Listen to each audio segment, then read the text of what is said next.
You know what's interesting?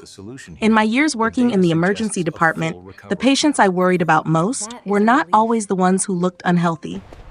Some of the highest risk individuals appeared completely normal, healthy weight, no obvious warning signs, until their lab results told a very different story. What they shared was something you can't see in the mirror or measure on a scale: visceral fat. This type of fat is biologically active and far more dangerous than most people realize. Yet much of what's commonly believed about it, how it forms, how to reduce it, and whether diet truly matters, is often incomplete or simply incorrect. That's why I'm here today, to clarify what visceral fat actually is, why the standard advice of eat less, move more is often insufficient, and how specific dietary strategies applied with the right timing and consistency can significantly reduce it in as little as 8 weeks. I'm Dr. Susan Miller, and welcome to the 365 Health Guide channel. With over 15 years in emergency medicine and a focus on metabolic health, I've seen firsthand how silent conditions like insulin resistance and excess visceral fat develop long before symptoms appear, even in physically active individuals. Over time, I shifted my focus from treating outcomes to understanding root causes and evidence-based solutions. Here, my goal is to make complex biology practical. I'll explain why visceral fat behaves differently from the fat you can see, and more importantly, how to target it effectively using nutrition strategies grounded in clinical research. This isn't about extreme diets or overwhelming changes. It's about applying the right interventions in a realistic, sustainable way that delivers measurable results. Let me give you a clearer way to understand this, because the word fat oversimplifies a much more complex reality. Picture your abdominal organs, your liver, kidneys, intestines, and pancreas, tightly packed together. Now imagine the space between them being filled with a tissue that isn't passive but biologically active, constantly communicating with the rest of your body. That's visceral fat.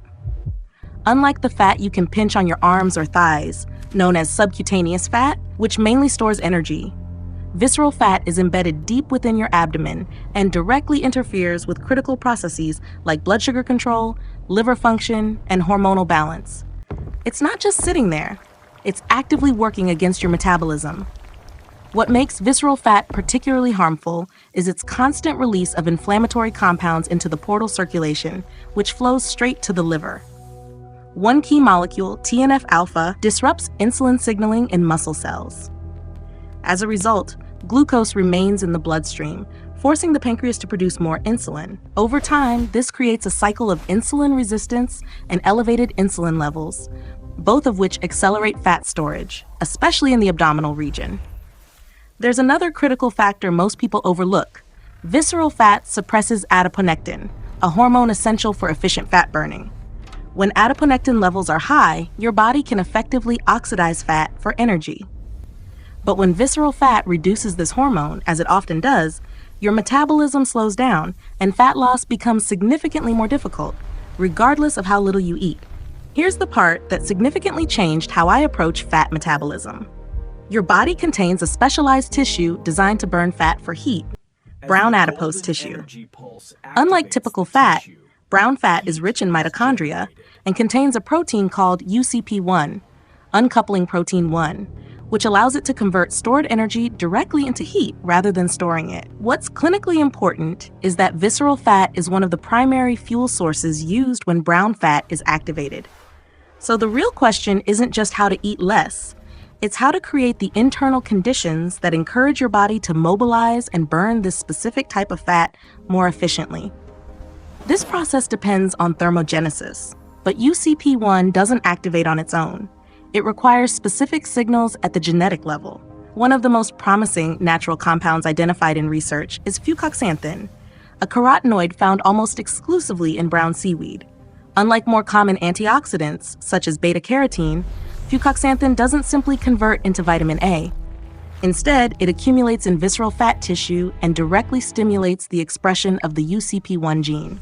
In practical terms, this means fucoxanthin can enhance your body's ability to activate brown fat and increase fat burning at a cellular level, essentially shifting your metabolism toward using stored visceral fat as fuel rather than allowing it to persist. Another critical piece is the gut-fat connection, an area where metabolic science has advanced rapidly.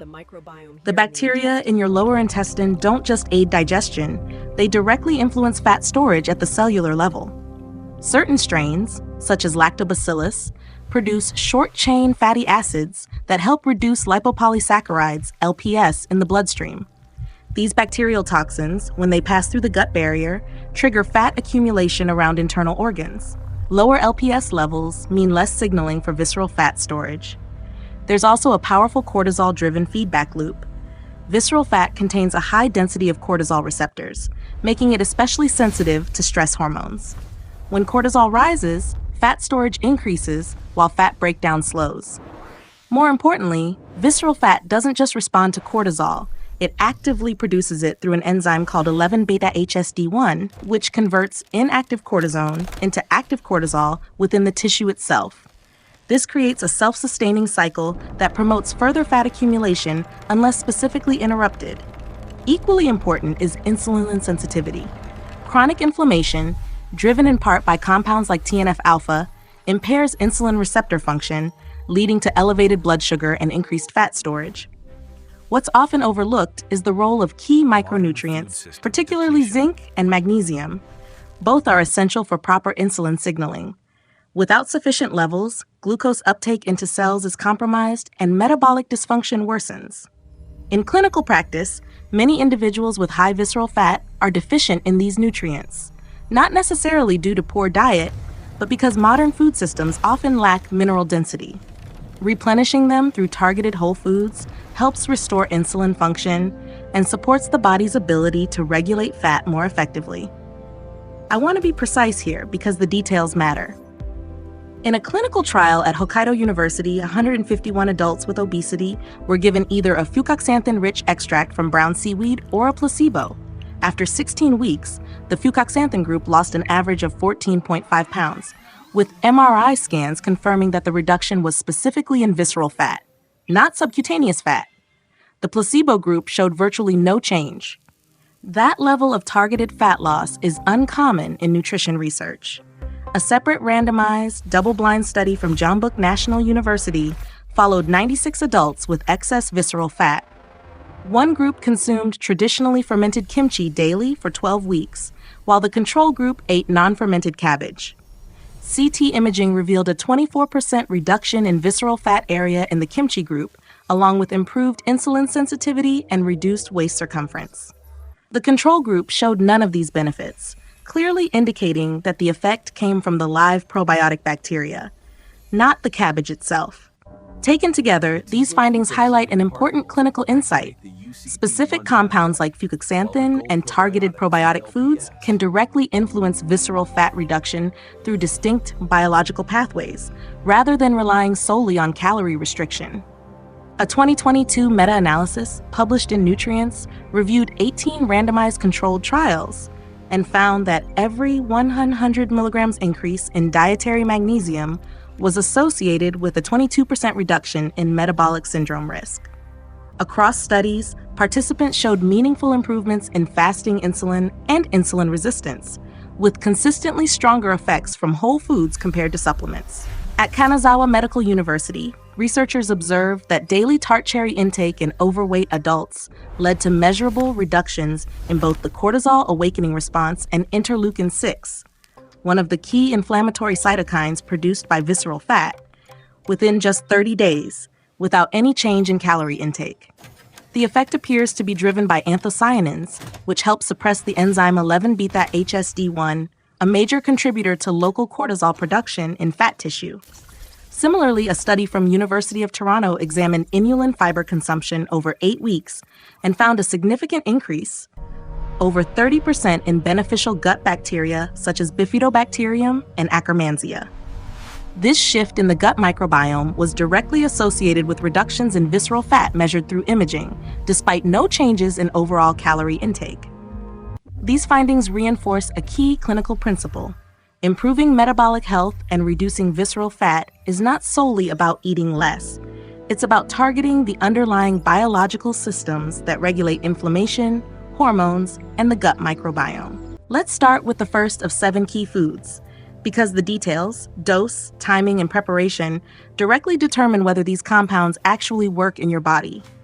1. Dried wakame seaweed. The effective dose is about 4 to 5 grams per day, roughly 2 tablespoons once rehydrated. This is one of the most reliable natural sources of fucoxanthin, a compound shown to support visceral fat reduction through metabolic activation pathways.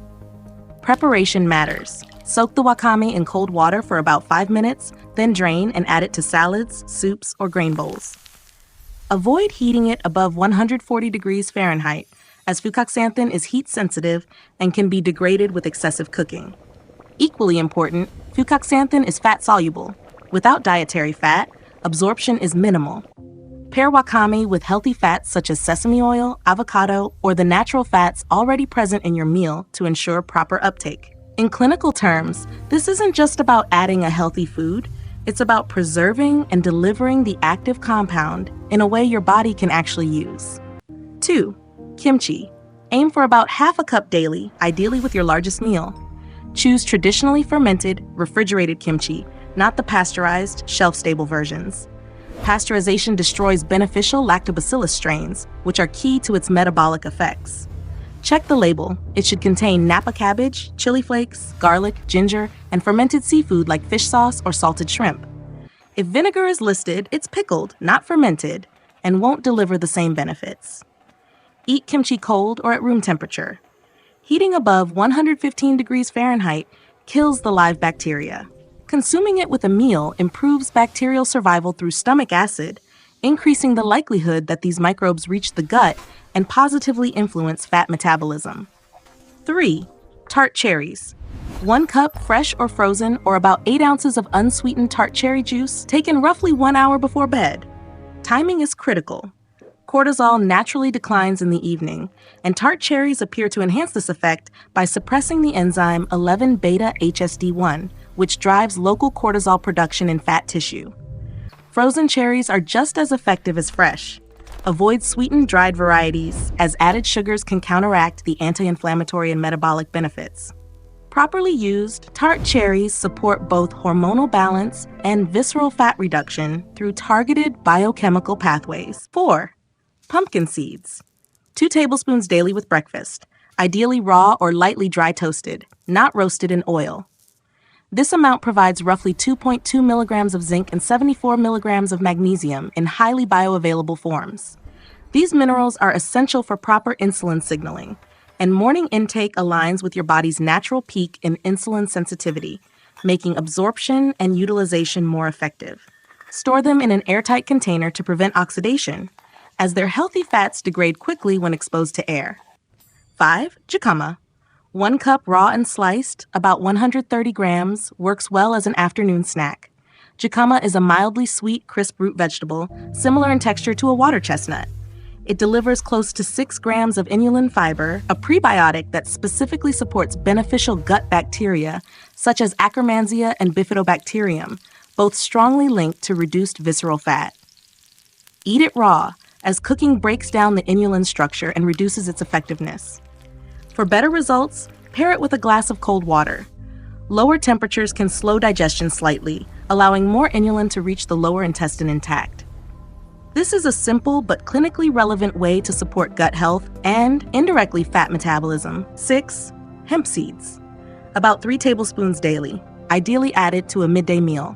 Hemp seeds provide gamma-linolenic acid, GLA, a unique omega-6 fatty acid that behaves very differently from the inflammatory fats found in processed oils. GLA helps activate beta-3 adrenergic receptors in brown adipose tissue, key drivers of thermogenesis, the process your body uses to burn fat for heat. Think of this as a complementary signal working alongside fucoxanthin from wakame, helping your body more effectively target visceral fat. 3 tablespoons deliver roughly 3 grams of GLA. Add them to yogurt, smoothies, or salads. Avoid high heat, as excessive temperatures can degrade their beneficial compounds. 7. Miso paste. 1 tablespoon daily, dissolved in warm, not hot water, either in the morning or evening. Miso is a fermented food, and like kimchi, its benefits depend on preserving live bacteria and active enzymes. Boiling water destroys both, reducing its metabolic impact. Choose white or yellow miso for a milder flavor and moderate sodium content. Red miso is more concentrated and significantly higher in salt. 1 tablespoon typically contains 600 to 700 milligrams of sodium, so adjust based on your overall intake. Used consistently, these foods support key metabolic pathways, thermogenesis, gut health, and hormonal balance, creating an internal environment that favors fat reduction rather than storage. A few practical details make this approach far more effective in real life. First, combine your thermogenic foods whenever possible. For example, eating wakame and hemp seeds in the same meal activates brown fat through multiple pathways at once, creating a compounding metabolic effect that's far more powerful than using either alone. Second, track your waist, not the scale. In the early weeks, body weight can be misleading due to shifts in inflammation and water balance as visceral fat begins to decrease. Instead, measure your waist at navel level, first thing in the morning, every 2 weeks. Even a reduction of 1 to 2 centimeters over 8 weeks is a meaningful indicator of visceral fat loss. Finally, timing matters, especially with fermented foods like kimchi. Consuming it with your largest meal helps protect beneficial bacteria from stomach acid, significantly improving their survival as they reach the gut. Taken alone on an empty stomach, most of these microbes won't make it far enough to have a measurable effect. These small adjustments may seem simple, but in clinical practice, they often determine whether a strategy delivers real, measurable results. Sleep is not optional. It's a core part of this protocol. Every pathway we've discussed, thermogenesis, cortisol regulation, gut microbiome activity, and insulin sensitivity, is tightly controlled by your circadian rhythm. Consistently getting less than 6.5 hours of sleep can reduce the effectiveness of these interventions by nearly half. Tart cherries can support sleep quality and cortisol balance, but they cannot compensate for chronic sleep deprivation. Equally important is consistency over time. The biological processes involved, restoring gut bacteria, increasing adiponectin, and activating UCP1 for fat burning, require sustained effort. These changes don't occur overnight. Most clinical data shows meaningful results between 8 to 12 weeks. In practice, many people feel little progress early on, then notice clear improvements around week 5 as these systems begin to shift. Those who stop after 2 or 3 weeks often miss this turning point entirely. One of the most common reasons this approach fails is simple: using the wrong version of the food. Pasteurized kimchi contains no live bacteria. Sweetened dried tart cherries often have enough added sugar to cancel out their metabolic benefits. Miso mixed with boiling water is essentially sterilized, losing its active compounds. Even pumpkin seeds roasted in refined oils can introduce oxidized fats that promote inflammation rather than reduce it. In clinical practice, the quality and preparation of the food matter just as much as the food itself. Read labels carefully. Another frequent mistake is relying on supplements as substitutes. Whole foods provide more than isolated compounds. They contain fiber, cofactors, and a complex food matrix that enhances absorption and biological effect. Research consistently shows that these combinations work more effectively than isolated extracts. Capsules rarely replicate the same results. Finally, this is not an all-or-nothing protocol. If you miss a day or fall short in a given week, it does not negate your progress. What matters is consistency over time. Maintaining roughly 85% adherence over 8 weeks is far more effective than being perfect for a short period and then stopping entirely. Sustainable progress always outperforms short-term perfection. What matters most is recognizing that visceral fat is not just a cosmetic concern, and it's not simply about calories. It is biologically active, constantly influenced by inflammation, hormones, gut-derived signals, sleep patterns, and insulin function. When you understand that, your approach changes. Nutrition becomes intentional, not random. You're no longer trying to force results. You're aligning with how your body actually works. Visceral fat behaves differently because it actively disrupts metabolism. It fuels inflammation, impairs insulin signaling, and responds aggressively to cortisol. That's why conventional dieting often feels frustrating or incomplete when this is the real issue beneath the surface. The strategy here is precise and clinically grounded. Activate thermogenesis, restore gut balance, interrupt the cortisol-driven storage cycle, and support efficient insulin signaling. The 7 foods are not isolated solutions. They work together as a system designed to shift your internal environment toward fat utilization rather than fat storage. In real life, results come from consistency, not perfection. Track your waistline, not just your weight. Stay patient with the process. Give your body at least 8 weeks to respond. This is where most people quit, but it's also where the real metabolic shift begins. Your body is not unresponsive. It is adaptive, and when you provide the right signals consistently, it will change. Thank you for being here with the 365 Health Guide channel. I truly appreciate your time and commitment to your health, wishing you steady progress, lasting energy, and meaningful results. I look forward to seeing you in the next video.